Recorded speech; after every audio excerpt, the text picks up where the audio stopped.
Online और centralise तरीके से बहाली प्रक्रिया पूरी की जाए, ये मांग उठाई। और नियोजन इकाइयों का जो मकरजाल बिहार के भीतर 9,000 से ज्यादा बिछा हुआ है, उसको सॉर्ट आउट करके एक रास्ता बनाइए। और साथ ही साथ जो 2020 की सेवा शर्त नियमावली थी, उसमें जो प्रावधान किया गया था नियोजित शिक्षकों के स्थानांतरण का, उसका रास्ता आप क्लियर कीजिए। ये प्रमुख मांग हम लोगों ने सरकार को लिखित में दिया। और कुछ दिनों बाद जब फीडबैक लेने हम वहां पहुंचे तो हमें इत्तला की गई कि आपकी सारी मांगे मान ली गई। तो हमें यकीन नहीं था कि राज्य कर्मी वाला भी मांग शायद सरकार ने मान लिया। लेकिन जब बाद में ये पता चला, जब नई नियमावली खुल करके सामने आई, तो ये शुरुआत में तो हमें अच्छा लगा कि नई नियमावली में राज्य कर्मी का दर्जा शिक्षकों को दिया गया। शिक्षा व्यवस्था के भीतर जब तक शिक्षकों का सम्मान नहीं होगा, तब तक शिक्षा में बेहतरीन क्वालिटी की आप उम्मीद नहीं कर सकते। इसीलिए उनको राज्य कर्मी का दर्जा दिया जाए, ये हम लोगों की प्रमुख मांग थी। और जब हमें लगा कि नियमावली में इस मांग को मान लिया गया, तो हमें लगा कि बढ़िया कदम हुआ। लेकिन जब उसका ड्राफ्ट सामने हमारे आया और हमने पूरी ड्राफ्ट पढ़ी, तब ये बहुत खुल करके हमें समझ में आया कि इसमें बहुत एक अद्भुत तरीके का कंडीशन सरकार ने लगा दिया। और वो कंडीशन था कि पुराने शिक्षक जो बिहार में नियोजित हैं, उन सबको बीपीएससी की परीक्षा देनी होगी, तभी वो राज्य कर्मी बन पाएंगे। इसके साथ साथ 4 साल से जो छात्र नई बहाली के 7वें चरण की बहाली के इंतजार में हैं, उन छात्रों को भी परीक्षा देने के लिए बाध्य किया जा रहा है। और इसमें कई तरह के संशय सामने आए। इसीलिए आज हम लोग बैठक कर रहे हैं। बैठक में उन तमाम बिंदुओं को हम लोग सुनेंगे, उसको संग्रहित करेंगे और सरकार तक अपनी बातों को पहुंचाएंगे। लेकिन ये बात जरूर उसमें है कि नई नियमावली में जो स्टेक होल्डर्स शिक्षा विभाग के तहत आते हैं, स्टेक होल्डर्स मतलब जिनके ऊपर इसका प्रभाव होगा, जिनके ऊपर इनका असर होगा, जैसे बिहार के तमाम नियोजित शिक्षक या बिहार में सीटेट, बीटेट और एस्टेट उत्तीर्ण जितने अभ्यर्थी हैं वो, तो इन तमाम स्टेक होल्डर्स की जो इच्छा है वो सरकार सुने, इनके जो कंसर्न है उसको सरकार सुने। और इसलिए शिक्षा के अंदर ये जो नई नियमावली आई है, जिसमें परीक्षा का प्रावधान किया गया है, हम लोग सरकार से ये मांग करेंगे कि इस पर पुनर्विचार हो। इस तरीके से 4 सालों के इंतजार को आप अचानक से बदल नहीं सकते हैं। खेल के बीच में सुप्रीम कोर्ट ने भी कहा कि खेल के बीच में खेल का नियम नहीं बदल सकता। स्टेट 2019 की परीक्षा से बिहार में पहले से ही शारीरिक शिक्षक जो है वो कार्यरत हैं, 1 साल से कार्यरत हैं। उसी परीक्षा से जो अन्य विषय के छात्र हैं वो संघर्ष कर रहे हैं। तो इसीलिए एक पैटर्न सबके लिए होना चाहिए। और इसलिए सरकार की अगर कोई चिंता है कि हमें परीक्षा लेनी है, तो आप 7वें चरण की नियुक्ति पहले कीजिए।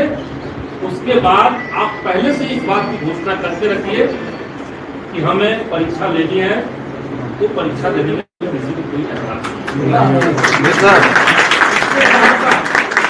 इसके साथ साथ हम ये भी कहना चाहेंगे कि सरकार की चिंता जो दिखने में लग रही है, और एक हिस्से में ये बात जा रहा है कि सरकार शायद शिक्षा विभाग में गुणवत्ता को लेकर के कंसर्न है, तो ये कंसर्न से हम लोग का कोई ऐतराज नहीं है।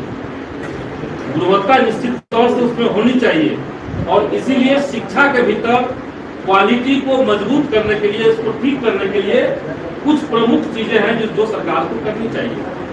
जैसे आप सब लोग जानते हैं कि बिहार की शिक्षा व्यवस्था में शिक्षकों के पास इतने तरह के काम सरकार ने पहले से दे रखे हैं कि वो साल में आधा समय शिक्षकेतर कार्यों में लगे रहते हैं। शैक्षणिक से इतर काम जो है उस काम में लगे रहते हैं।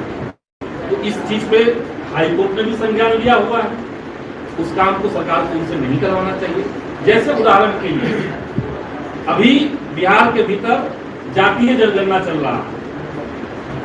हाई कोर्ट ने पहले ही कहा है कि इस तरह के कार्य शिक्षकों से न लिया जाए और इसके लिए पहले से ही सरकार ने एक बहाली कर रखी थी सांख्यिकी स्वयंसेवक संघ की।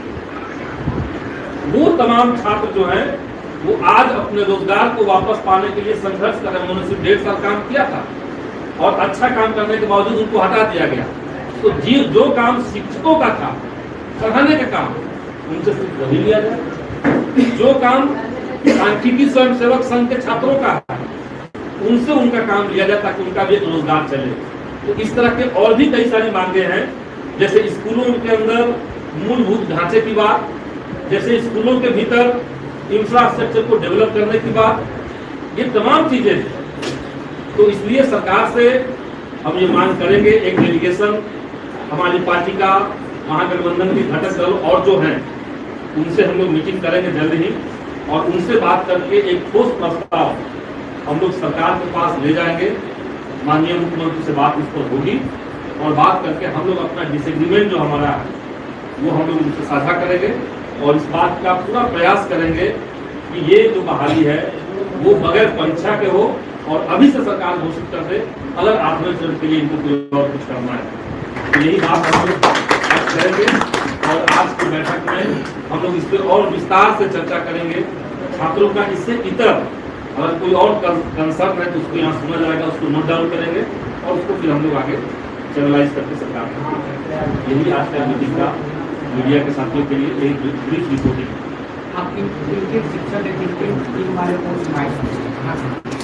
देखिए, हमने कोई चयन नहीं किया, किन किन शिक्षक संघ को बुलाना है इसमें कोई चयन का आधार नहीं। जितने भी शिक्षक संघ हैं बिहार के अंदर, जो शिक्षक संघ, जिनका कॉन्टैक्ट का नंबर हमें जुगाड़ होता है, जहाँ काम कहीं से तलाश सके, उन तमाम लोगों को बुलाया गया है। इसमें से अधिकांश लोग आए हैं, कुछ लोग साथी अभी आ रहे हैं। तो शिक्षकों की बैठक इसके जस्ट बाद हम लोग करेंगे। अभी यहाँ पे जो लोग बैठे हुए हैं इनमें से अधिकांश जो हैं वो शिक्षक अभ्यर्थी हैं और उसमें जो ज्यादातर लोग हैं वो ST/ET पास अभ्यर्थी हैं। दोनों मिक्स है, हो गया भाई, वही चीज का